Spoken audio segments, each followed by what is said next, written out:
Orang-orang sering mengatakan bahwa asal-usul manusia berasal dari benua Afrika. Mungkin pemirsa akan mengerutkan kening bingung dengan pernyataan ini. Redaksi Mata Ketiga juga dipenuhi dengan tanda tanya ketika mendengar pandangan ini.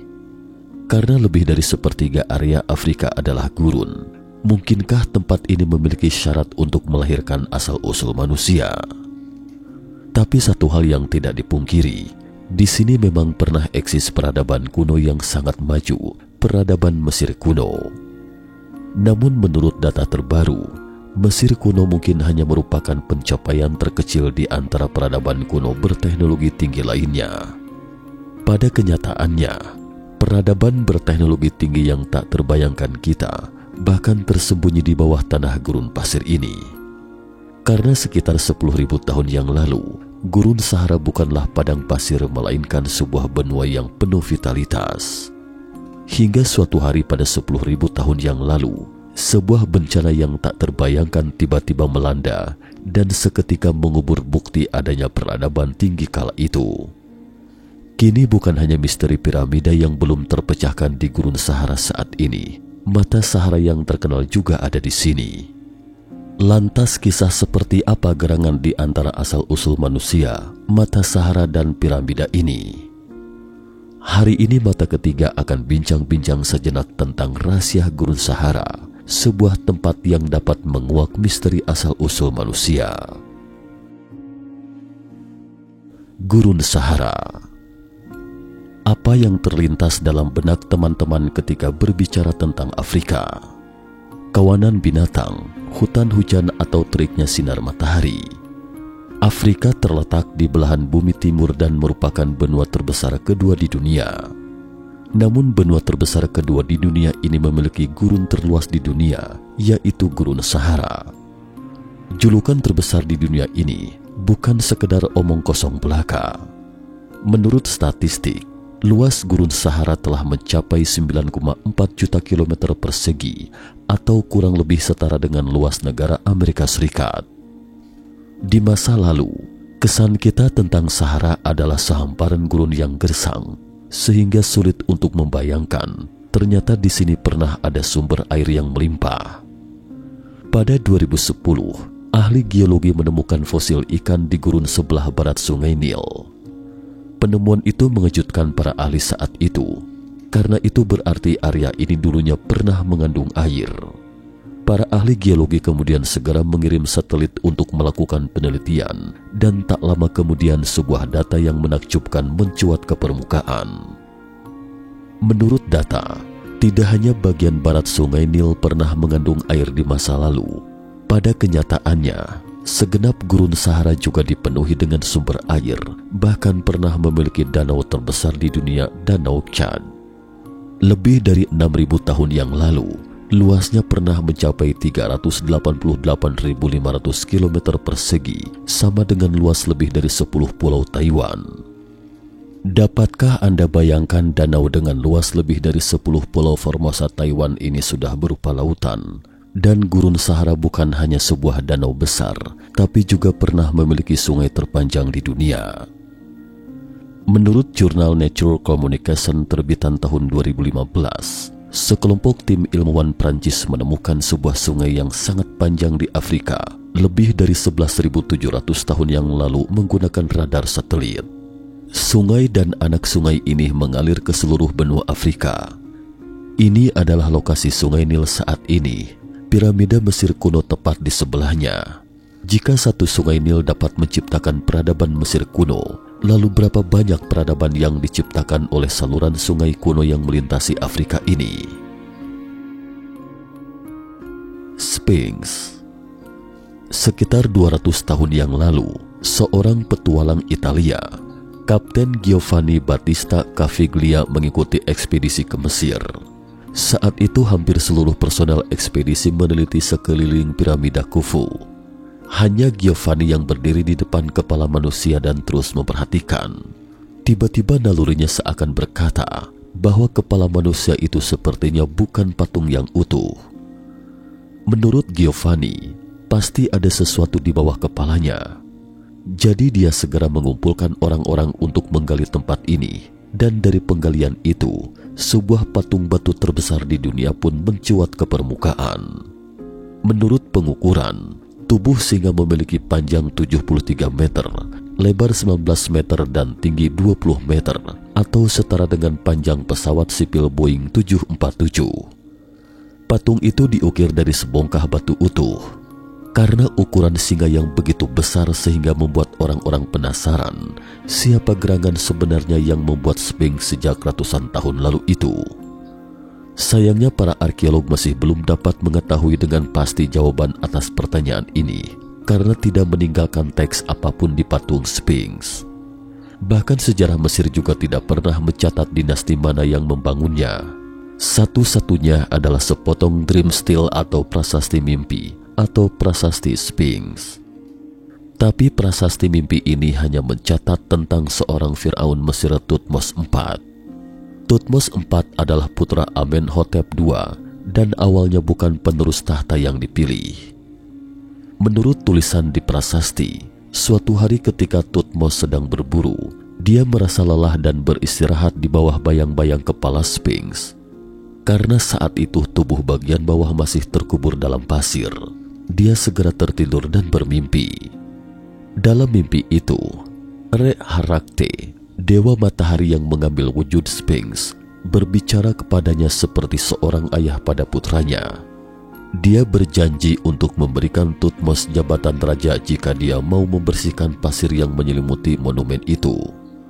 Thutmose melakukan apa yang diperintahkan dalam mimpinya, dan benar saja, dia naik tahta Mesir sebagai Thutmose IV pada dinasti ke-18. Anehnya atas dasar prasasti mimpi itu, para arkeolog kemudian menegaskan bahwa Khafra lah yang membangun Sphinx. Benar, Anda tidak salah mendengar. Mereka tidak mengira Thutmose IV yang membangunnya, tetapi mencari Khafra lain yang tidak terkait sebagai pembangunnya. Pasalnya patung Sphinx itu relatif dekat dengan piramida Khafra atau Khafre. Untungnya dia tidak membangunnya di sebelah KFC. Kalau tidak, teman-teman tahulah. Edgar Cayce. Karena para arkeolog secara profesional mengakui bahwa Sphinx dibangun oleh Khafra, jadi era pembangunan Sphinx juga ditentukan dibangun pada 4.500 tahun yang lalu. Tapi jelas pernyataan ini tidak meyakinkan semua orang. Edgar Cayce, seorang peramal asal Amerika Serikat yang dikenal karena kemampuan supranaturalnya yang luar biasa, karena dia hanya bisa menerawang dalam kondisi hipnotis sehingga dijuluki Nabi Tidur. Cayce pernah secara akurat meramalkan kebangkitan Hitler, awal dan akhir Perang Dunia II, bahkan meramalkan Presiden Amerika Serikat ke-44 berkulit hitam dan berbagai ramalan lainnya. Suatu hari pada tahun 1910, selama proses kembali ke masa lalu dalam kondisi hipnotis, Edgar Cayce menemukan dirinya kembali ke masa lalu dan melihat langsung proses konstruksi piramida Khufu dan Sphinx. Yang mengejutkannya, bukan orang Mesir kuno yang membangun kedua situs ini, tetapi orang-orang Atlantis yang selamat dari bencana. Menurut Edgar Cayce, Atlantis mengalami bencana besar sekitar 12.500 tahun yang lalu. Pada saat itu, sebagian orang Atlantis yang selamat ke Mesir dan merekalah yang membangun situs kuno yang menakjubkan ini.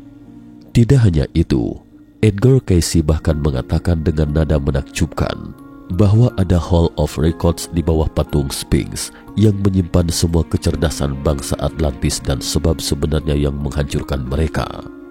Bisa dibayangkan bahwa pernyataan Edgar Cayce ketika itu tidak mendapat perhatian banyak orang karena mereka sama sekali tidak percaya manusia pada lebih dari 10.000 tahun yang lalu itu dapat membuat bangunan semegah itu. Namun yang mengejutkan, 40 tahun setelah Edgar Cayce mengatakan hal itu, seorang arkeolog Prancis, René Adolphe Sweller de Lubis, menemukan bahwa Sphinx pernah terkubur oleh banjir. Sementara itu dua sarjana lainnya, John Anthony West dan Robert Milton Soch, juga menerbitkan pernyataan yang mendukung bahwa Sphinx memang pernah terbenam banjir. Intinya banjir terakhir kali yang menenggelamkan Sphinx ketika itu terjadi setidaknya 10.000 tahun yang lalu. Dengan kata lain, apa yang dikatakan Edgar Cayce itu kemungkinan besar memang benar. Dan jika Sphinx memang dibangun pada 10.000 tahun silam, lalu siapa yang membangunnya? Mungkinkah orang Atlantis? Legenda. Menurut catatan Plato, sekitar 10.000 tahun lalu, ada sebuah kerajaan yang tak tertandingi di dunia Atlantis.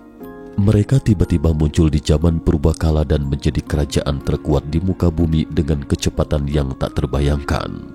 Bahkan Mesir kuno saat itu juga takluk di bawah kekuasaan peradaban ini. Dan semua ini bermula dari sebuah pulau misterius. Menurut Plato, dahulu kala ada sebuah pulau di seberang pilar Hercules. Di pulau itu tinggallah manusia biasa. Suatu hari, dewa laut Poseidon bertemu seorang wanita di pulau itu. Karena wanita itu sangat cantik, mereka pun terlena dalam lautan asmara. Tak lama kemudian wanita itu melahirkan 10 putra untuk Poseidon. Mereka adalah manusia setengah dewa, sehingga masing-masing memiliki kemampuan luar biasa. Agar si wanita dan 10 anak putranya memiliki tempat tinggal, Poseidon mendirikan negara kota di tengah pulau dengan pegunungan di utara dan laut di selatan. Setelah negara kota dibangun, Poseidon mengangkat putra sulungnya Atlas sebagai raja. Oleh karena itu kerajaan ini pun dinamai Atlantis sesuai dengan namanya. Atlantis. Dalam gambaran Plato, Atlantis adalah kerajaan yang dibangun dalam lingkaran konsentris. Istana Raja Atlas berada di pulau paling tengah. Konon istana ini dibangun dengan megah. Dindingnya dihiasi dengan lapisan emas, dan dinding luarnya juga dihiasi dengan selapisan logam misterius yang disebut orichalcum, perunggu atau kuningan. Setiap menjelang malam, orichalcum akan memancarkan cahaya merah menerangi seluruh Atlantis. Selain istana, juga ada sebuah kuil di tengah pulau tempat persembahan dewa laut Poseidon. Setiap 5 tahun, 10 putra Poseidon akan ke kuil untuk bertemu dan melaporkan kondisi bumi kepada Poseidon. Di luar tengah pulau adalah tempat tinggal 9 saudara Raja Atlas, adalah kawasan tempat tinggal bangsawan. Sementara di tingkat 3 ditempati oleh pejabat yang tunduk kepada Poseidon. Tugas utama mereka adalah melayani para dewa dan mengelola dunia manusia. Sedangkan rakyat biasa tinggal di tempat terluar. Meskipun orang biasa tinggal di lapisan terluar, namun menurut banyak catatan, orang biasa di Atlantis bahkan dapat menikmati kehidupan yang makmur. Di negeri kerajaan dengan lingkungan laksana musim semi sepanjang tahun itu, mereka menikmati berbagai makanan mewah setiap hari. Busana mereka juga gemerlap. Bahkan jalanan juga dihiasi dengan emas. Mungkin gambaran ini akan membuat banyak orang merasa tidak realistis. Tetapi coba bayangkan negara Dubai sekarang, sepertinya bukan hal yang mustahil juga. Selain kehidupan yang serba nyaman, di tingkat terluar terdapat pelabuhan yang mampu menampung 1.200 kapal. Sebagian kecil dari kapal-kapal ini adalah kapal untuk perdagangan dunia, tetapi sebagian besar adalah kapal perang Atlantis. Tak disangka, Atlantis yang hidup berkelimpahan tidak puas dengan kondisi seperti itu. Mereka ingin bukan hanya sebagai negeri kerajaan terkaya, tetapi penguasa dunia. Jadi mereka pun mulai melancarkan penaklukan di mana-mana, sampai suatu hari lebih dari 11.000 tahun yang lalu, orang-orang Athena yang tidak mau ditindas memutuskan untuk melawan. Tetapi pada saat perang akan meletus, terjadi serangkaian bencana yang mengerikan, menyebabkan mereka hilang dari peta dunia. Meski Atlantis telah lenyap, namun keingintahuan orang-orang tentang Atlantis tidak pernah surut. Salah satu faktor utamanya adalah Plato bukan satu-satunya orang yang menggambarkan keberadaan Atlantis. Bahkan Herodotus, bapak sejarah, pernah mencatat keberadaan Atlantis secara rinci, bahkan menggambar peta yang menunjukkan lokasi spesifik dari Atlantis. Menurut deskripsi Herodotus, Atlantis terletak di barat laut Afrika saat ini. Yang paling penting adalah peta ini tidak hanya menandai lokasi Atlantis, bahkan sungai-sungai kuno Afrika yang ditemukan oleh para ahli geografi menggunakan satelit pada tahun 2015 lalu itu juga sudah ada di peta ini sejak dulu, membuat orang-orang mulai berpikir jika Herodotus bisa menunjukkan jalur sungai kuno itu secara akurat lebih dari 2400 tahun yang lalu. Mungkinkah Atlantis dalam peta itu eksis? Dan yang paling penting, ternyata benar-benar ada orang yang menemukan lingkaran konsentris misterius di titik ini. Mata Sahara. Pada tahun 1965, sebuah pesawat ulang-alik bernama Gemini 4 meluncur ke luar angkasa.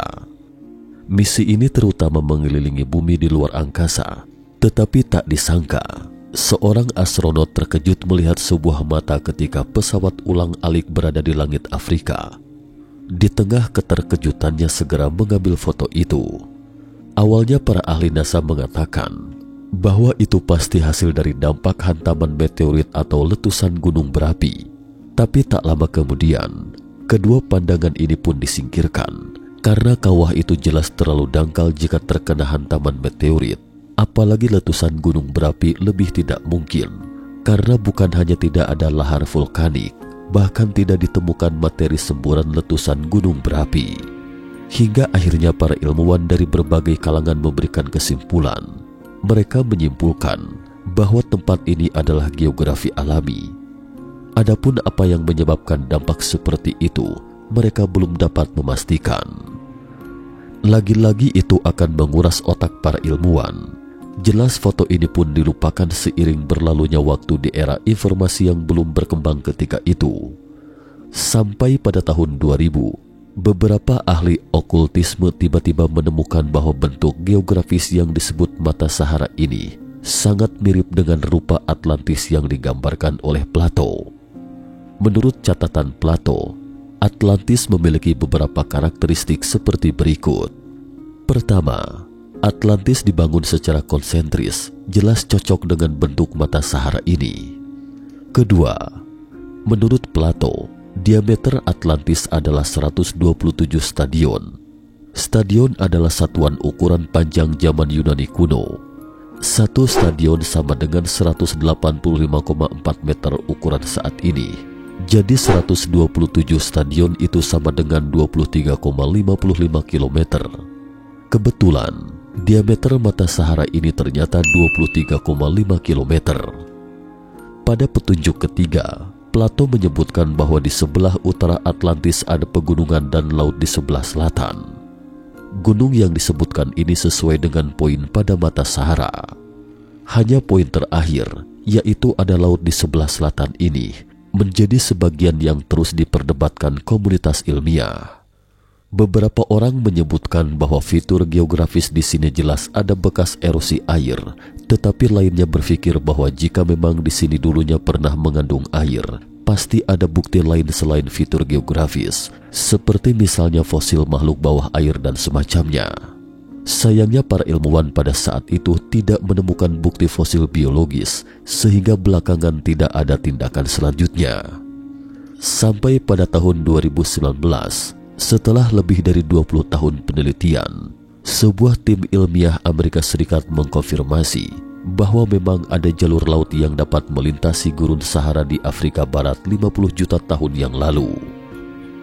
Tim yang dipimpin oleh Profesor Maureen O'Leary bahkan menemukan makhluk laut primitif yang telah punah di sana. Artinya memang benar-benar ada laut di sini kala itu. Dan jika memang ada laut di sini, maka sejarah manusia kita kemungkinan akan ditulis ulang. Menulis ulang sejarah. Karena ditemukannya biota laut, kini semakin banyak orang yang percaya bahwa Mata Sahara adalah Atlantis. Tetapi jika di sini benar-benar Atlantis, maka masalahnya semakin dalam, karena menurut Profesor Maureen, jalur laut kuno ini sudah ada lebih dari 50 juta tahun yang lalu. Dan Plato mengatakan bahwa di sebelah selatan Atlantis adalah laut.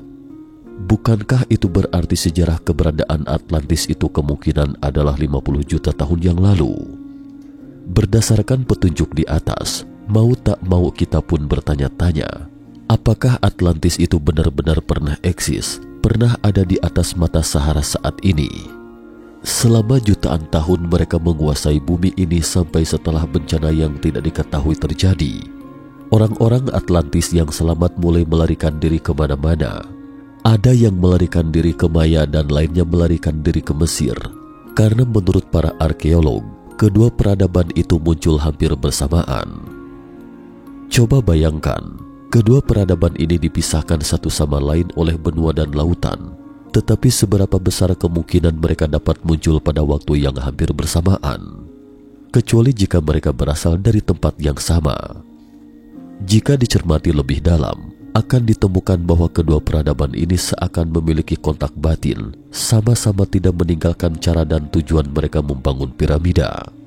Hal ini juga sangat aneh karena baik itu peradaban Maya maupun peradaban Mesir sama-sama telah mengembangkan sistem penulisan. Tapi mengapa mereka tidak meninggalkan catatan? Apakah ada yang sengaja menyembunyikan atau jawaban atas pertanyaan ini terletak di bawah gurun Sahara? Satu-satunya hal yang bisa kita pastikan adalah pasti ada lebih banyak rahasia menakjubkan yang terkubur di bawah gurun yang luas ini. Bagaimana pendapat teman-teman? Menurut teman-teman, apakah Atlantis itu eksis? Apakah menurut teman-teman, apakah mereka yang membangun peradaban Mesir? Yang paling penting adalah, benarkah Hall of Record atau aula catatan Atlantis terkubur di bawah patung Sphinx? Cukup sekian dulu topik kita hari ini. Jika suka dengan video mata ketiga, jangan lupa like, subscribe, dan share. Terima kasih atas perhatiannya dan sampai jumpa di episode berikutnya.